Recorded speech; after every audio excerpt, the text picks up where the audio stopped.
My name is Garrett Gruttadauria from the University of Florida, and this assignment is on finding scholarly secondary sources on the Strand in London and my process on how I found these sources. To start, I tried my best to search up for secondary sources in our library system, but I was having great difficulty. So I soon after emailed Ann Baird, our local librarian, who was a great help to me in many ways.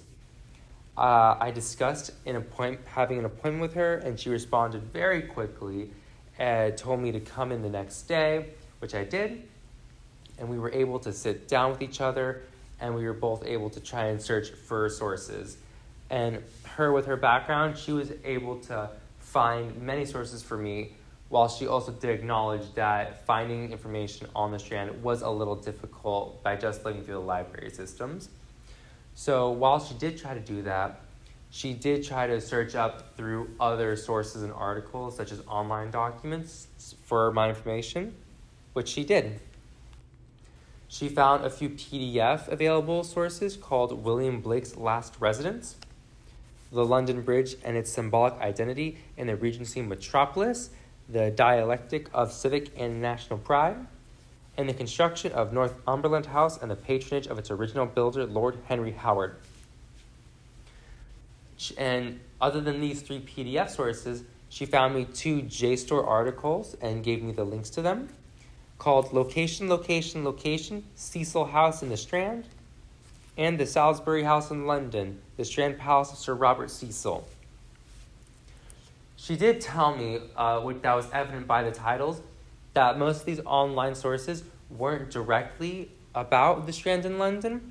However, the concept of them and their location, somewhere in these readings, there will be information about the Strand. I would just have to go through them, read them, and be able to pinpoint where the information is myself, extract it, and use it for my future research project, which is how most sources go. We were nearing the end of our meeting time, and before I left and said thank you, she gave me one last piece of help for my research. She gave me a code for a library book called A Social History of London that could be found in Library West, not in the Architecture and Fine Arts Library that we were currently having the meeting in. So I went to Library West on the northern side of campus, and the librarians there were able to direct me to the first floor where my book that matched the code was. The book in question being the Green Book, A Social History of London by Roy Porter, second from the bottom, is the one I was able to find via the code Ann Baird gave me. But I didn't just want to leave there, because that section that this book was in was full of books about London, London's history, biography, locations. So I decided to take a closer look at that section. I skimmed through many books, through their glossary, seeing if I could find stuff about the Strand and locations and buildings near the Strand or on it. And through that, I was able to find 4 more books concerning information that is relevant to the Strand, them being the other 4 books you see here in this stack, them being by Fry Herbert, London, illustrated by 18 Bird's Eye Views of Principal Streets, a book called The History of London by Robert Gray, another History of London by Stephen Inwood. This is the Social History of London by Roy Porter, which was the book she gave me the code for. Book by Christopher Hibbert, a biography of a city of London.